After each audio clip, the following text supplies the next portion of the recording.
नमस्कार दोस्तों, स्वागत है हमारे आज के इस वीडियो में। आज के इस वीडियो में हम बात करने वाले हैं कक्षा 9 के प्रश्नावली 2A के चैप्टर जो है हमारा बहुपद, उसके सवालों को हम हल करने वाले हैं। तो सबसे पहले जान लेते हैं कि बहुपद होता क्या है। तो चलिए देखते हैं कि बहुपद क्या होता है। तो लिख लेते हैं हम यहाँ पे बहुपद। बहुपद इंग्लिश में इसको पॉलिनोमियल्स कहते हैं।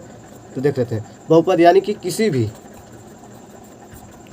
भी चर का घातांक क्या हो दोस्तों, वो प्राकृतिक संख्या हो, प्राकृतिक संख्या में हो। जैसे प्राकृतिक संख्या यानी कि 1 से लेकर अनंत तक हमारी होती हैं संख्याएं, वो क्या कहलाती हैं? प्राकृतिक संख्याएं कहलाती हैं। तो हमने बोला था कि 1 से लेकर अनंत तक वो प्राकृतिक संख्याएं कहलाती हैं। और फिर बोले हैं कि किसी भी चर का, चर क्या होता है दोस्तों, यानी कि x से z तक हमारी संख्या जो होती है वो चर कहलाती है। और अचर क्या होती हैं कि 1 to 100 यानी कि 1 से लेकर 100 तक जो भी संख्याएं होती है वो क्या कहलाती हैं? अचर कहलाती हैं। तो आप लोग जान चुके हैं कि किसी भी चर का घातांक प्राकृतिक संख्या में होना चाहिए। जैसे एक उदाहरण के तौर पर ले रहे हैं कि x² प्लस x और प्लस 1 ऐसे कर लेते हैं, तो ये हमारा क्या हो गया? बहुपद हो गया। तो अब बात करते हैं अब इसके सवालों को। तो चलिए वीडियो को स्टार्ट करते हैं। चलिए दोस्तों, हम प्रश्नों को देख लेते हैं। प्रश्नावली 2A में क्या बोला है।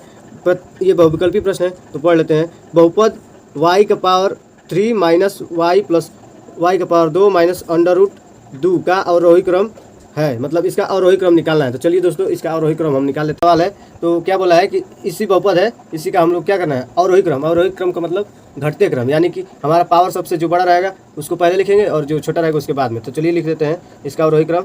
तो सबसे बड़ा क्या है? y3, उसके बाद प्लस y², उसके बाद है माइनस y और उसके बाद है प्लस √2। तो ये हमारा दोस्तों यहाँ पे माइनस है, ये माइनस से होगा, तो ये हमारा आंसर हो गया।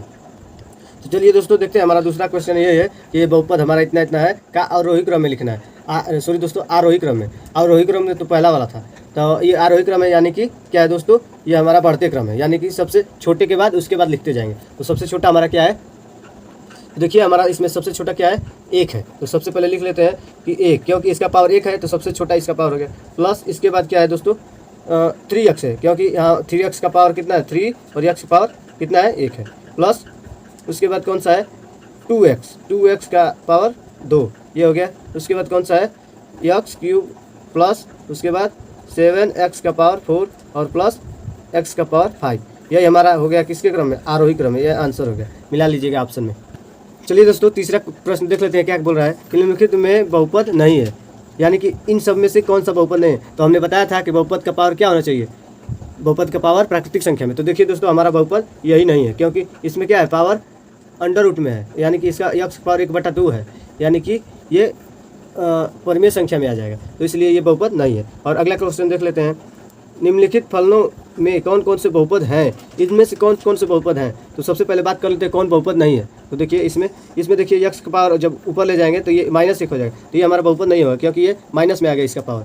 और फिर एक बात कर लेते हैं, इसमें देखिए ये भी बहुपद नहीं है, क्योंकि इस यहाँ पे भी x का पावर 1/2 है। हमने बताया था प्राकृतिक संख्या में होना चाहिए, तो ये नहीं है, तो ये भी नहीं होगा और ये भी नहीं होगा, क्योंकि देखिए x पावर कितना है? -2 है, ये ऊपर चला जाएगा, तो ये भी हमारा बहुपद नहीं। और इसके अलावा सभी बाकी क्या है? बहुपद हो जाएंगे। तो चलिए दोस्तों, बढ़ते हैं हम अगले प्रश्न की ओर, देखते हैं वो क्या कह रहा है। तो अगला प्रश्न क्या कह रहा है दोस्तों? बोल रहा है कि निम्नलिखित में से प्रत्येक में x² का गुणांक है, यानी कि x² से उनके साथ गुणांक कौन सा है। तो देखिए दोस्तों, इस बहुपद में x² का गुणांक क्या है? कुछ नहीं है, तो 1 हो जाएगा। और इस बहुपद में देखिए x² का गुणांक कितना है? -1, क्योंकि यहाँ पे है ना, तो ये -1 को अलग कर लेंगे। और फिर देखिए इसमें x² का गुणांक कितना है दोस्तों? π/2 है, ये हो जाएगा। लेकिन इसमें x² तो है ही नहीं, तो इसमें तो ये तो बहुपद हमारा कैसे हो पाएगा? देखिए दोस्तों, इसमें √2x - 1 है, तो और हमें पूछा है x² का गुणांक, तो इसमें x² है ही नहीं, तो गुणांक कहाँ से होगा? तो इसलिए हमारा इसका 0 आंसर हो जाएगा। तो चलिए दोस्तों देखते हैं हम अगला प्रश्न। छठवां क्या कह रहा है कि क्या कह रहा है दोस्तों? निम्नलिखित व्यंजकों में एक पदी, द्विपदी और त्रिपदी मालूम कीजिए। मतलब हमारा एक पदी व्यंजक मतलब बहुपद कौन सा है, और द्विपदी और त्रिपदी। तो देखिए दोस्तों, इसमें कोई भी अब आगे प्लस नहीं है, ट्रिक बता रहे हैं कि इसमें कोई प्लस नहीं, तो ये एक पदी बहुपद हो गया। और इसमें देखिए इसमें एक प्लस है, तो इसमें 2 अलग अलग हो गए, तो बांट दिया दोनों x को, तो इसलिए हमारा ये द्विपदी बहुपद हो गया। और देखिए ये a + b के होल स्क्वायर पे है, तो इसको जब तोड़ेंगे तो हमारा 2 प्लस आएगा, यानी कि हमारा इसमें 3 पद बहुपद हो जाएगा। इसको भी जब a + b के होल स्क्वायर पर तोड़ेंगे तो हमारा 2 प्लस आएगा, यानी कि हमारा बहुपद कितना हो गया, ये त्रिपदी व्यंजक, 3 पद मिलेंगे। और इसमें भी सेम उसी तरह है, तो इसमें भी देखिए दोस्तों ये 3 पदी व्यंजक है, क्योंकि 1, 2 और इसमें 3 पद है, और इसमें दोस्तों देखिए 1 पद है। तो बढ़ते हैं अगले प्रश्न की ओर। चलिए तो 7वें प्रश्न की ओर क्या कह रहा है, निम्नलिखित बहुपदों को आरोही क्रम में लिखिए, यानी कि इसको हम हल नहीं करेंगे, इसी पे बता दे रहे हैं कि आरोही क्रम मतलब बढ़ते क्रम। तो सबसे पहले इसमें संख्या में कौन सा छोटा है, ये 4 का पावर में सबसे छोटा तो यक्स है, लेकिन उससे पहले भी ये छोटा है, क्योंकि हमारा 7 है अंक में अचर में, तो इसलिए पहले इसको लिखेंगे, फिर इसके बाद यक्स लिखेंगे, फिर इसके बाद 5x का पावर 2 लिखेंगे, इसको लिखेंगे, फिर इसके बाद 2x का पावर 5, फिर इसके बाद 5x का पावर 6, फिर इसके बाद 5x का पावर 7, फिर इसके बाद x का पावर 8। ये हमारा बढ़ते क्रम में हो गया। उसी तरह से इसको भी अगर देखेंगे तो इसमें सबसे छोटा कौन सा है, 1 है, इसको लिखेंगे, फिर इसके बाद यक्स है, फिर इसके बाद एक्स स्क्वायर है, फिर इसके बाद एक्स क्यूब, और इसके बाद माइनस एक्स का पावर 5। ये हमारा बढ़ते क्रम में इसी तरह से हो जाएगा। तो हम अगले प्रश्न की ओर बढ़ लेते हैं। देखिए दोस्तों, हमने इसको छोड़ा था इसलिए क्योंकि ये उसी तरह से है, ये आप लोग समझ लेंगे। बढ़ते हैं अगले प्रश्न की ओर। 8वां प्रश्न क्या कर रहा है, निम्नलिखित बहुपदों को अवरोही क्रम में, यानी कि घटते क्रम, यानी कि सबसे बड़े से फिर छोटे की ओर। तो इसमें देखिए 2x का पावर 4 सबसे बड़ा है, माइनस 4x का पावर 5 सबसे बड़ा है, उसके बाद 2x का पावर 4, और उसके बाद 7x क्यूब, और उसके बाद 3x स्क्वायर।